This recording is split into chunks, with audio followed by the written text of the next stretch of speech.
The Pokemon card market is out of control. Barren store shelves, prices have skyrocketed, scalpers are running amok, and scams are everywhere. 3 people are behind bars for stealing thousands in Pokemon cards. People are literally resorting to crime to get their hands on them. Rare Pokemon cards and booster packs are portable and easy to liquidate online for fast cash. You can sell them virtually anonymously. It's perfect fodder for criminals. Today we'll be examining the dark side of the Pokemon card market and the ridiculous crimes people have committed to get their hands on valuable cards. They took a sledgehammer, broke through the drywall. The axe-wielding Pokemon Pillager. This has to be one of the most unique Pokemon robberies I've seen, and that's saying a lot in a video where some dudes literally tunneled through a damn wall to get to some. The axe wielder is unique because both his robbery and arrest were captured on camera, his reign of Pokemon banditry ending in a snowy tumble. Put your hands behind your back. It's January 24th, 2026, 2:30 in the morning. Location, Edmond, Oklahoma. The town is dead quiet, and for good reason. A winter storm was passing through, making the roadways dangerous. Though one particular Pokemon card hunter saw the emptied-out town as an opportunity. Jacob Mize, a real-life version of the thug trainer archetype, had plans for a robbery. No banks, no pawn shops or jewelry stores. This guy planned to rob Breakpoint Cards and Collectibles, a local trading card outfit. Braving the wintry blast, Jacob arrived at the front door of the establishment, but it was locked. Damn, time to go home. Psych. He then produces a large woodcutting axe and smashes his way into the front of the business with it. If you need an HM slave for cut, this is your guy. Surveillance footage then shows Big Jake skedaddle over to the shop's large display case and he starts smashing the shit out of it, snatching many of its rare cards, and he flees the scene, the whole shakedown lasting about 30 seconds. And Jacob is now on the run in a winter wonderland. And just you wait, his crime spree isn't quite finished. Meanwhile, Breakpoint's break-in had actually triggered an alarm, which notified store owners Chandler Ogle and Ryan Alvarado. They notified the police and rushed to the shop themselves to see what the deal was. When they arrived, Jacob was nowhere to be found, but a huge fucking mess was. Along with finding the suspect's woodcutting axe, they found themselves burgled of a litany of trading cards, including high PSA graded Pokemon cards and valuable baseball cards as well. Close to 25 items had been stolen, an estimated $30,000 bounty jacked in less than a minute. Police reviewed the CCTV footage and put out an advisory. Be on alert for a man wearing a hoodie, sweatpants, and black shoes. A pretty vague description, but given how dead the city was at the time because of the weather, what used to be Jacob's advantage was now starting to work against him on the run. The snow would soon become a big problem for Jacob. See, when Jacob escaped on foot, he left a near unmolested track of footprints. These tracks led to the nearby Sequoia Middle School parking lot, and then they turned into tire tracks. No, this guy isn't a fucking transformer. It's clear he had some kind of getaway vehicle and was fleeing the area with it. Police accessed a nearby traffic camera, which showed footage of what has been described as a stolen red Chevy Camaro heading west from the store and the school shortly after the break-in. They were pretty sure this was their suspect. Units then scoured the city for any such vehicle, and in short time, bingo. At around 3 a.m., a Camaro fitting the description was spotted. A police cruiser began tailing the car, and in response, it sped away, leading to a slippery chase through the winter storm. Anyone who has ever driven a Camaro or any rear-wheel vehicle knows just how dog shit the handling is in snow, and well, let's just say Jacob was no Dale Earnhardt. Rest in peace. The Pokemon bandit loses control and begins a slide, smashing into a brick mailbox near Greyhawk Road. It then turns into a ridiculous foot race with officer in tow, which ends in a shirtless Jacob iced out. Get on the ground! Get on the ground. Put your hands behind your back. Put your hands behind your back. After being detained, police raided Jacob's stolen goods, discovering multiple packs of Pokémon cards as well as rare singles, with one card still attached to the display stand. That stand labeled with the Breakpoint business name on it. Probably just a coincidence, right? Jacob Mize was taken to jail and charged with burglary, possession of a stolen vehicle, and obstructing an officer. Thankfully, the Breakpoint owners got all of their cards back. As of now, Jacob is still in custody and awaits trial. Pokémon thieves tunnel through building. It's 3 o'clock in the morning. The date, February 18th, 2026, Anaheim, California. A gang of real-world Pokémon bandits are on the move, en route to a treasure trove of rare cards. On Harbor Boulevard sits a trading card and collectibles outfit, Dewey Collectibles. Inside its walls, nestled within glass cases, sits the treasure these thieves are after: vintage Pokémon cards and booster boxes. They plan to steal it all. But Dewey Collectibles was going to be a tough nut to crack. You see, because of the valuable hoard within its walls, the shop had been subjected to burglaries before. So its owner, a man named Dewey Pham, this guy got fed up and decides to thief-proof the place once and for all, installing a functionally impenetrable steel gate in front of his shop. The gate would protect its doors and windows from any Team Rocket wannabes wanting to break in during the night. But our thieves here, they apparently knew about this gate and weren't worried about it in the slightest. They weren't going through it. These guys were going to dig around it.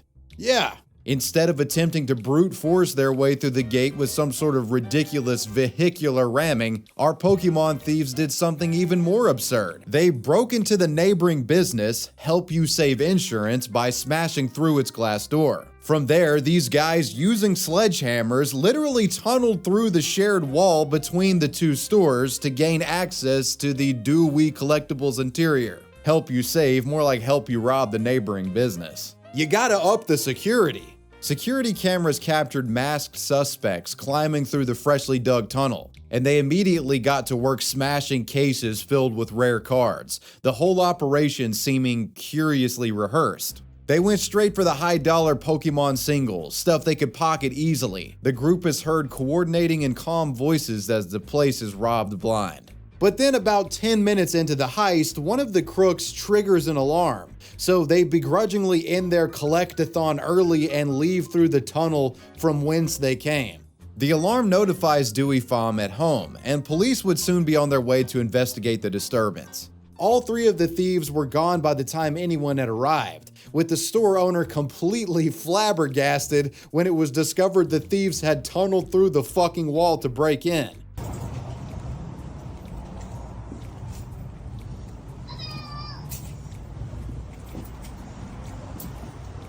Oh, there were nothing here. They broke that one. Over here.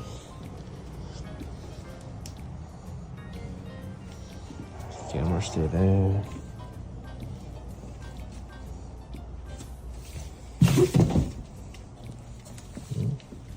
I don't know. Not touch. As for the losses, estimates range widely. Some reports place the stolen merchandise as high as $180,000 in Pokémon cards gone missing, with at least one card being valued at $10,000. Many of the store's display cases were completely emptied. It was a proper swindling, and staff at the card shop believed that this was no random targeted burglary, but a more pre-planned scouted endeavor by the Pokémon pillagers. They have come in through the daytime and scouted the area, know where like the display cases are, would know where to go and everything, and know where our weak spots are. And knew what cards they wanted. Oh, hell yeah. One employee who worked there named Vincent believed the suspects had previously dropped by the store during business hours and cased out the spot. You know, taking note of where the most valuable cards and collectibles were kept and perhaps working out a good place to break and enter. Which appears they decided that would be through the wall of the less secure insurance spot next door, which I have to point out is extremely ironic given the nature of that business. As for who done it, initially there were no leads, but police detectives would make a find as they scoured the ransacked store for evidence. A cell phone dropped by one of the thieves was found in the tunnel dug by the perpetrators. According to the shop's owner, this phone is unlocked, and you can bet investigators are now using it as not only evidence, but a potential jump-off point for suspect names. I mean, if this phone isn't a burner, these guys are totally screwed. Gotta work on your inventory management, fellas. As of the time of me writing this video in early March, there have been no arrests made, but given the fact that they essentially broke into 2 businesses and stole what is alleged to be worth over $100,000 in goods, if these guys get caught, they'll be behind walls that are far more difficult to tunnel through, and they'll be there for a while. Criminals are after more than just Pokemon cards, they're after your data too. If you Google your name right now, it's likely that you'll find a disturbing amount of personal info like your address, phone number, emails, and date of birth. Data brokers have collected this information from you over the years, and today's sponsor Incogni can help remove it and stop it from getting up there again. Incogni does what would be virtually impossible for you to do on your own, tracking down the data brokers who have your information online and submitting information removal requests on your behalf. Now, there are many reasons why you would want to get your data off of the web, but the biggest reason that concerns me is if a broker or a company had a data breach, hackers can use that information to get your passwords and access to sensitive accounts. Yeah, you need to bust the broker. On first scan, Incogni indicated 245 instances of my personally identifying information on the web, and they sent requests to take down each occurrence. Within a few days, they got my data off the internet for good, and many of the brokers were compelled to add me to a suppression list, meaning that they won't be able to get my info in the future. Guys, I'm telling you, you'll be surprised when you learn how much of your personal information is out there on the web. It's time to bust the data broker with Incogni. Take back your personal data with Incogni. Use code WavyWebSurf at the link below and get 60% off an annual plan. That's incogni.com/WavyWebSurf. Pokemon Taco Seasoning Switcheroo. This next tactic of Pokemon theft is so genius, I wish I thought of it first. I'm kidding. Don't do this. From July 2025 to February 2026, 39-year-old Florida man Keith Wallace had been targeting a number of Target retail stores with a diabolical Pokemon plundering tactic. Keith would go to these stores and while inside pick up 2 item types. He'd get expensive Pokemon card booster boxes and 99-cent taco seasoning packets that you put on ground beef. With the boxes ranging from 20 to 30 bucks, it's a big difference in price, but why am I even mentioning this and why does the price matter? Well, what Keith would do is he would use the self-checkout, and with a truly masterful sleight of hand tactic, would scan the Pokemon booster boxes, or at least that's what it looked like. Little did store employees know the guy had a taco seasoning pack under the box that he was actually scanning instead of the Pokemon. Bro was getting Pokemon booster packs at pennies on the dollar. Investigators allege that Keith may have been involved in around 75 thefts at Target stores spanning from Orlando to Miami, with his reported taco switching Pokemon thefts exceeding $10,000 in stolen goods. But the kicker is that bro would then take the stolen cards and sell them on eBay, generating a reported $40,000 in profit. Bro, I'm not gonna lie, this guy is kind of a legend. Sadly for our Florida man, the strategy proved too good to be true, and his cunning scheme would be exposed. Authorities would be alerted of 2 specific retail theft incidents that were reported at the Target store in Lake Park, Florida. It seems Keith went on November 8th and then came back again on November 14th, getting caught on surveillance footage using his taco seasoning swap strategy. Police were able to identify Keith and then ascertain that he was responsible for more than just those 2 incidents. Soon, cops with assistance of their money laundering unit began monitoring his personal eBay account. The cops then went undercover, initiating a controlled purchase of one of his stolen packs. When doing so, they were able to confirm that their payments were being deposited straight into Wallace's personal bank account. So they knew they had their guy. On February 23, 2026, Palm Beach County obtained an arrest warrant in Martin County, and with assistance from the Broward County Sheriff's Office, a search warrant on Keith's premises was initiated, leading to his arrest without incident. Wallace would be charged with 2 counts of felony organized retail theft and 3 counts of dealing in stolen property and 1 count of money laundering, with authorities claiming that he could face up to 90 years in prison if found guilty on all counts. You heard that right. 90 years, potentially, for the seasoning swapper. I find it hard to believe that he'll get that amount of time, but the fact that it's on the table is insane. The Pokémon vending machine Snorlax. Pokémon card vending machines are a somewhat recent advent. The company itself has been placing them in retail establishments at an increasing rate since the COVID Pokémon boom. I mean, I've seen a few of them here in Nashville at like a couple Kroger locations, and the things are almost always wiped of cards. Inside, they have booster packs and boxes. Scalpers go crazy over these things because, well, you can sell many of these packs online for immediate profit these days. So because of this, the vending machines often get camped, with greedy scalpers buying out the whole thing before anybody else has a chance to even use it. You gotta remember, Pokemon is meant for children, by the way. In 2025, thanks to the red-hot Pokemon card market and the release of coveted booster sets, the Pokemon vending machine scalping dilemma was at its peak, leading to many interesting altercations developing.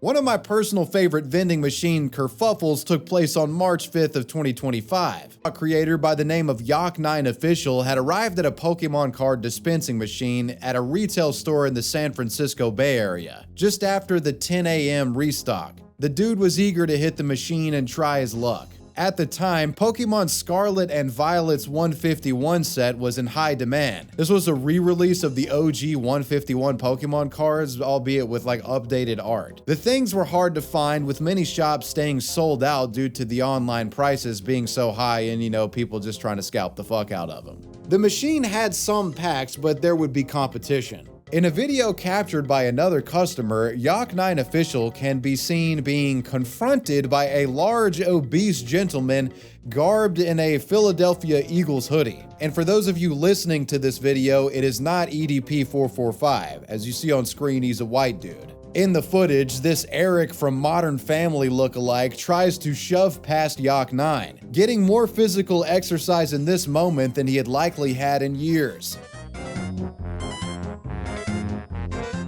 Because the audio in this video is muted and replaced with Good Morning by Kanye West, it's a bit difficult to understand why exactly this plump gentleman was at odds with Yak9. What was the deal here? The story behind this ordeal would be explained later in a comment by Yak9. Apparently, the Eagles hoodie guy had gotten to the store first, but the machine wasn't available, so it could actually be stocked. But then Yak9 appears while this dude is in his car and is preparing to use it. So when he comes back, the dude gets outraged and is like, "Bro, you skipped my place in line." So like, Eagles guy got to the store first, but went outside, and then Yak9 showed up and was using the machine, and then Eagles guy comes back in and was like, "Bro, you skipped me, I get first dibs." In my book, the guy that's at the machine when it's ready to run, he's the one that gets first dibs, not some fucking dude waiting in his car that said he was there first but like earlier. I don't buy that. If you want to be first, you can't be fucking lazy about it. In another video captured, the Eagles man can be heard complaining to an employee, and the worker seems to back up Yak's stake of having first dibs. Thank you. Okay, I did review videos. But you see that I came in multiple times. This dude is crazy. According to Yak9, because of the physical altercation, police were eventually called, which led to the man allegedly being confronted by them. Quote, "Cops came and got him, and he fell out pretending to be hurt. They asked me if I wanted to press charges, and I said no." Within a span of a day, the TikTok went viral, with the comments calling out not just the Eagles guy, but they were taking jabs at Yak as well. I don't blame people for feeling this way. Like, it's pretty embarrassing to see two grown men squabble over cards, but I got Yak's back here on this one because screw that other guy and his Snorlaxian effort to block the machine. I mean, come on, bro. As of recently, to get ahead of the scalper situation, most vending machines now have been updated to only allow a limited amount of purchases per customer. But this is an arms race that Pokemon seems to be losing. There's now a problem with some conniving consumers purportedly shoving debris into the card reader, causing the machine to not allow purchases to anyone. And then they return at a later time when people are gone to fix it themselves so that they can collect all of the cards. There's a number of glitches that you can use to abuse these systems. Until the supply catches up with demand, people will continue scalping the fuck out of these cards, and the market is showing no signs of slowing down. The gas station Gucci Mane Pokemon thief. On April 25th, 2025, at a gas station located in Visalia, California, a man rushes inside the store, snatching a glass case filled to the brim with Pokémon cards. About 120 of them were in there, and the value was around $1,000. As the pudgy bandit made his escape, some of the employees followed him to his vehicle, only for the man to brandish a firearm that was tucked into his waistband and aiming it at the workers, and they were like, just fuck that, and they called Officer Jenny. The Gucci shirt wearing card collector hit the road with this horde of gas station Pokemon, eager to sell them in online markets, or who knows, maybe he had plans to win a TCG tournament. After Visalia police were made aware of the burglary, they looked at CCTV footage and were able to identify the chubby Chungus as 30-year-old Michael Baker of Fresno, California. Police had apparently been looking for the Gucci Goober already, as the neck-bearded Michael had recently made it his side hustle to rob Pokemon cards, reportedly committing numerous Pokemon thefts throughout Fresno in recent time. The guy was on the run, but officers eventually sniffed him out, and goddamn did that boy stink. Later that weekend, on April 27, 2025, at approximately 4 p.m., officers got a report about a sighting of the dude's vehicle. A traffic stop was initiated, and not long after, Michael Baker's reign of terror was over. The guy was taken into custody and charged with armed robbery. His rather humorous mugshot would subsequently go viral, with the seemingly armless man showcasing his voluptuous nipples in the photo. Japanese kid almost dies over Pokemon cards. Now we have a story from the COVID Pokemon boom era, and it takes place in Japan, involving a guy scaling a building to steal cards Ocean 11 style. The target of this story is a trading card store in Tokyo, and it was located near the top of a 6-story building in the Higashi Ikebukuro neighborhood. A death-defying Pokemon collector, identified as 28-year-old Kensuke Nakanishi, reportedly an IT worker, was in need of quick cash and was willing to put himself in danger to get it. On March 23, 2021, at around 5 o'clock in the morning, he managed to access the top of the high-rise where the store was located. Then, he tied a rope to the roof's guardrail and leaps off of it, holding the rope. Kensuke descended 16 feet, stopping his fall just at the window of the card business. From here, he breaks open the glass in order to gain entry. When inside, the guy stole approximately 80 Pokemon and Yu-Gi-Oh cards that were estimated to be worth $9,000 in value. He also stole $2,000 from the cash register. He then left the store, scaling back from whence he came, thinking that he had just committed the crime of the century.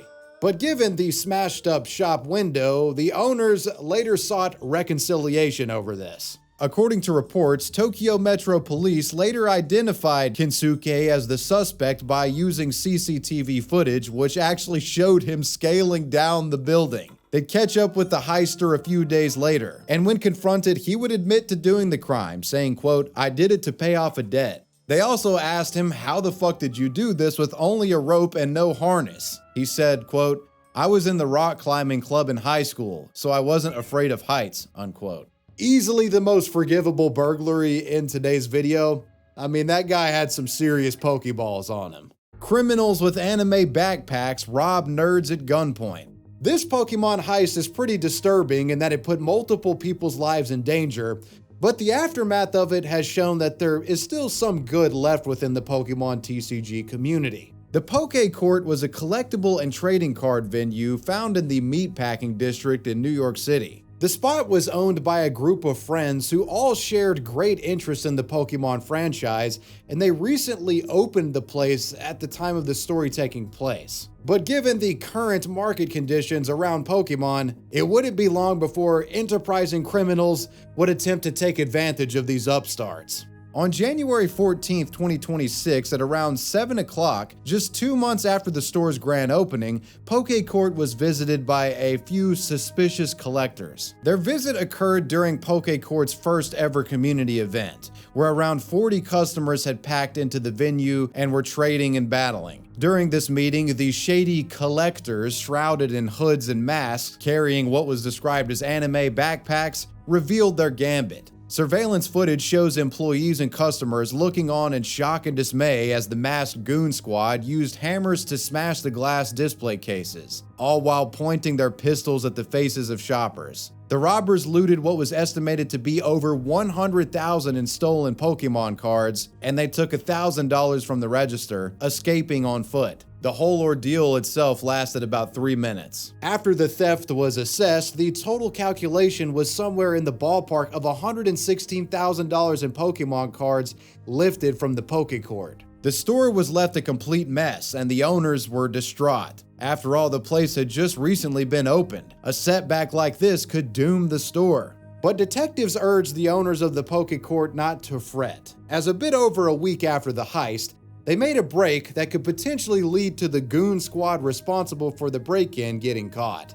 According to reports, on January 21st, police had caught the driver that brought them to this store, that individual being 27-year-old Julio Caceres Colina. According to court documents, it's been alleged that Julio dropped the crew off about 400 feet away from Pokécourt. It's also said that a day prior, the man had driven the crew to the same location to scope out the venue prior to the heist. Another note on Julio is he allegedly took part in another robbery with the same posse on January 9th, a separate Pokemon robbery that reportedly yielded close to $12,000 worth of Pokemon merchandise and $1,000 in cash from a shop in Queens. Julio would attempt to minimize his role in the crimes, playing dumb and acted like he had no idea what the guys he was driving around were getting into. To police, Julio explained that he had agreed to drive the crew because they had promised him gifts. Julio was given $100 for gas, as well as items like batteries and women's clothing that he later sold for profit. The guy clearly had to know something was up. Julio was subsequently charged with robbery conspiracy and aiding and abetting robbery. As of now, the 3 actual goons responsible for committing the crimes have yet to be apprehended. Now, if I was to place a bet, I don't think it's going to be long until they're brought in, because I can only imagine Julio is singing like a stool pigeon right now to get less time or a plea deal. Now back to the Pokécourt and their ransacked shop. With such a catastrophic hit to their business, owners were facing dire straits, as they could not afford the measures to fix the damage, and the mental toll on employees was heavy. Thankfully though, the community banded together, donating money to the business through the website. The website listed what these donations were going to: all costs associated with restoring the destroyed display cases, mental health counseling for everyone affected, both customers and employees, future community events, and updated security measures. They highlighted that 0 contributions were going towards purchasing new store inventory. As of January 31st, the store was able to fundraise close to $8,000, and in early February, they started holding events again. It's nice to see that the Pokemon community was able to help get these guys back on their feet in a small way. Nintendo and the Pokemon Company love to hit people when they're down though. After all of the press surrounding this story, Pokécourt was apparently contacted by Nintendo and informed that their name was in breach of trademark. So in an effort to avoid potential litigation, the company decided to rebrand to Trainer Court, and that's what it's called now. Jesus Christ, come on Nintendo, y'all are not beating the allegations. And well, you scalping degenerates, you made it to the end of the video. Go on, get out of here. Go to Target and raid the shelves. You're only 40 years old. You got like another 5 years to enjoy this hobby shamelessly. Okay, no. But slap like on the video. Let me know who or what you want me to talk about next. And of course, I want to give a major shout out to the patrons. I appreciate you guys. Wavy Web Surf out. Peace.